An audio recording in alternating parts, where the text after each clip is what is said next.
Hello दोस्तों, स्वागत है आज आपका अपने YouTube चैनल पर। आज हम उन बिंदुओं पर चर्चा करेंगे जो प्रतियोगी परीक्षा की तैयारी करने वाले हर एक विद्यार्थी को ध्यान में रखनी चाहिए एवं अपनी तैयारी को किस प्रकार से लंबे समय तक एक व्यवस्थित रूप में बनाए रखना है, उनके लिए बहुत ही ज़रूरी है। और काफ़ी सारे अभ्यर्थियों के यही मैसेज थे कि इनको कैसे बनाए रखना है एवं आपने किस प्रकार से फॉलो किया था, उनको लेकर आप हमारे साथ शेयर करिए। आप किसी भी प्रतियोगी परीक्षा की तैयारी कर रहे हो, किसी भी लेवल से हो, कंपटीशन फाइट करने की सोच रहे हो, तो आप इन टॉपिक को जरूर ध्यान में रखना है।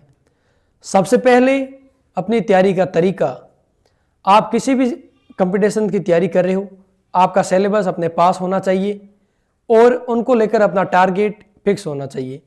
सबसे पहला पॉइंट यही है कि आप ऑफलाइन कोचिंग करें या सेल्फ पढ़े।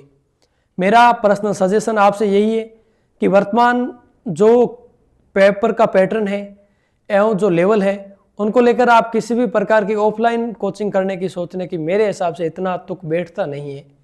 आप सेल्फ पढ़िए, बुक्स सबसे बेस्ट है। अपना खुद का टारगेट होना चाहिए एवं किताबों को अच्छे से पढ़ लीजिए। लेकिन फिर भी आपके मन में यही सवाल है कि हम बिल्कुल फ्रेशर हैं, हमारा एक लेवल जो होना चाहिए वो है नहीं, तो आप आपके जो भी नज़दीक में कलाम, उत्कर्ष, गणपत सिंह सर की कोचिंग जो भी बेस्ट है, आपको अच्छी लगे, आप उनको प्रिपेयर कर सकते हो।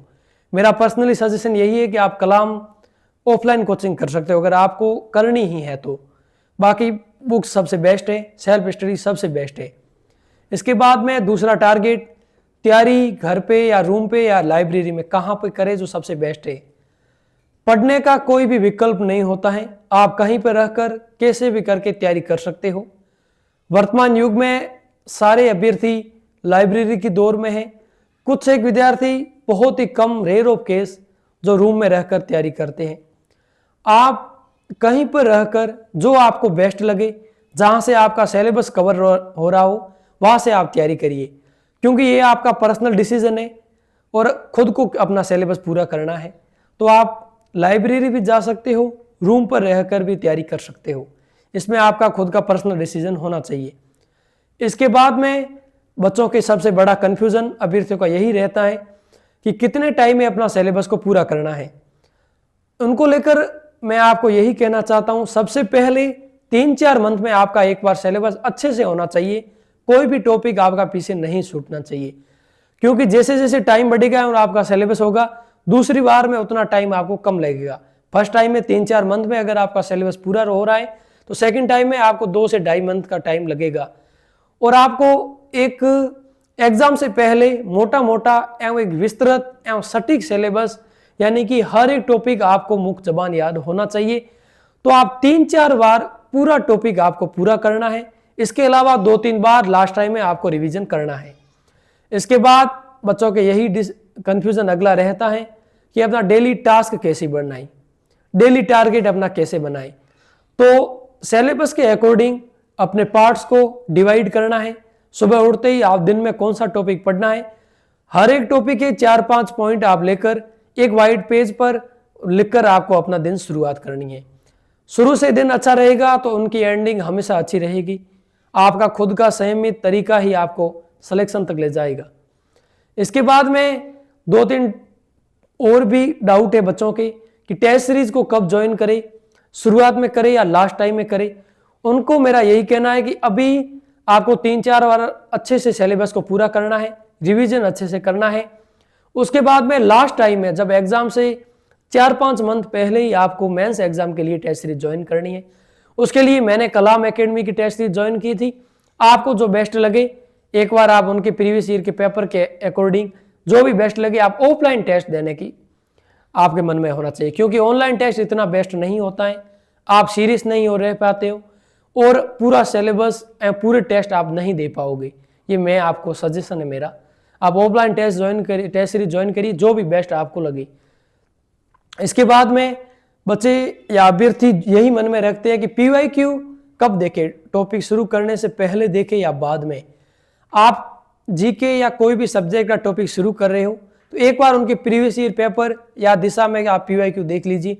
क्योंकि उस टॉपिक से किस प्रकार से क्वेश्चन पूछने की अप्रोच रहती है, मोटा मोटा एक बार प्रश्न देखकर आप उस टॉपिक को शुरू कर दीजिए। लास्ट में उस पोर्शन पूरा होने के बाद उस टॉपिक का विस्तृत पीवाईक्यू आपको देखना है, जिससे आपका किसी भी प्रकार का कंफ्यूजन नहीं रहेगा। उसके बाद में काफी बच्चों के यही स्टूडेंट या अभ्यर्थियों के यही डाउट है कि मोबाइल फोन को ऑनलाइन मोड में या ऑनलाइन कोचिंग के रूप में कैसे उपयोग ले। तो ऑनलाइन कोचिंग जितना हो सके कम में आपको यूज करना है, क्योंकि मोबाइल सबसे बड़ा डिस्टर्बेंस है तैयारी के दौरान। अगर सबसे बड़ी भटकाऊ चीज है तो सोशल मीडिया या मोबाइल है। इससे आपको सिलेक्शन के आपको दूर ले जाने के लिए ये सबसे बड़ा पॉइंट हो सकता है। नजदीक ले जाने का बहुत ही कम है, बहुत कम चांस है, क्योंकि मोबाइल में पढ़ाई के अलावा 1000 प्रकार की अदर एक्टिविटी है। सोशल मीडिया का जमाना है, आप पढ़ाई से कब भटक जाएंगे आपको पता ही नहीं चलेगा। इसलिए आप पूरा ऑनलाइन कोर्स लेने की मत सोचिए, अपना सेल्फ बुक्स पढ़िए। लास्ट टाइम में आपका जो भी टॉपिक वीक है तो आपके मन में डाउट रहे कि ये मुझे पढ़ने की जरूरत है, तो आप कोई भी यूट्यूब वीडियो पे देखकर अपना कंफ्यूजन दूर कर सकते हो, एवं सेल्फ नोट्स बनाकर एक बार आप वीडियो देख लीजिए, आपका कंफ्यूजन नहीं रहेगा। उसके बाद में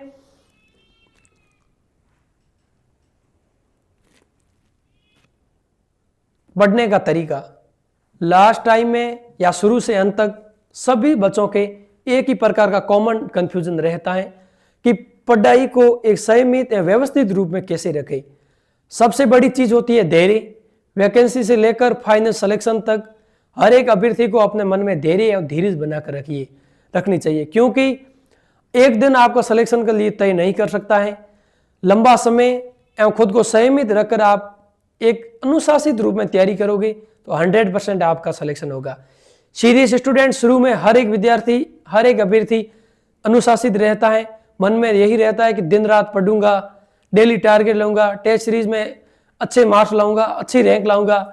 लेकिन 2-3 मंथ के बाद में एक हौसला, कॉन्फिडेंस जो 100% शुरू में रहता है वो अंत तक नहीं रहता है, क्योंकि आसपास के अभ्यर्थियों के मन में भटकाव ज्यादा रहता है, क्योंकि वो आपका कॉन्फिडेंस या मोरल डाउन करने की कोशिश करते रहेंगे। वो कहेंगे पोस्ट कम आएगी, मैंने जो टॉपिक पढ़ा है वो आपने नहीं पढ़ा है, मेरा ये पोर्शन मजबूत है, आप जीके में कमजोर हो, आप सब्जेक्ट में कमजोर हो। आसपास का माहौल हमेशा कॉन्फिडेंस वाला या मोरल वाला का रखिए।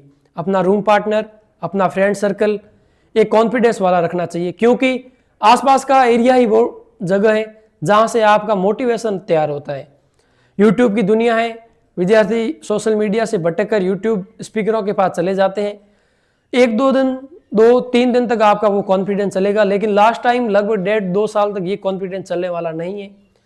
सबसे बड़ा कॉन्फिडेंस या मोटिवेशनल स्पीकर आपके माता पिता हैं, जहां से आपको कॉन्फिडेंस रखना चाहिए। वो जिस परिस्थितियों में आपको पढ़ाते हैं, जिस तरीकों से, जिस मेहनत मजदूरी के साथ आपको पढ़ाते हैं, वही सबसे बड़ा मोटिवेशन है, वही आपको मन में रखना है एवं संयमित तैयारी आपको बनाए रखनी है। शुरू से अंत तक बनाए रखना सबसे बड़ा आपका टारगेट होना चाहिए। वैकेंसी आने को लेकर उस दिन 1 मंथ तक सभी बच्चे लाइब्रेरी में 15 से 16 घंटे तक पढ़ते हैं। मन में यही रहते हैं कि पूरा पेपर फाड़ देंगे, ये कर देंगे, वो कर देंगे, लेकिन ये लंबे टाइम तक नहीं चल पाता है। आपकी तैयारी एक व्यवस्थित होनी चाहिए, सिलेबस के अकॉर्डिंग होनी चाहिए, डेली टारगेट के आधार पर होने चाहिए, सिलेक्शन वाली होने चाहिए। आप पर्सनल गाइडेंस किसी से भी ले सकते हो जो पिछली वैकेंसी में लगे हुए हैं, जो लगातार आपसे जुड़े रहिए। आपको किसी भी प्रकार का 3rd ग्रेड वैकेंसी, आप चाहे किसी भी लेवल के हो, लेवल 1 या 2, आपको किसी भी प्रकार का गाइडेंस चाहिए, आप हमारे टेलीग्राम ग्रुप से जुड़ सकते हो। आपको किसी भी प्रकार का कंफ्यूजन, हम आपके वैकेंसी तक जुड़े रहेंगे, आपका डाउट नहीं रखेंगे। आप हमारे से जुड़े रहिए। धन्यवाद।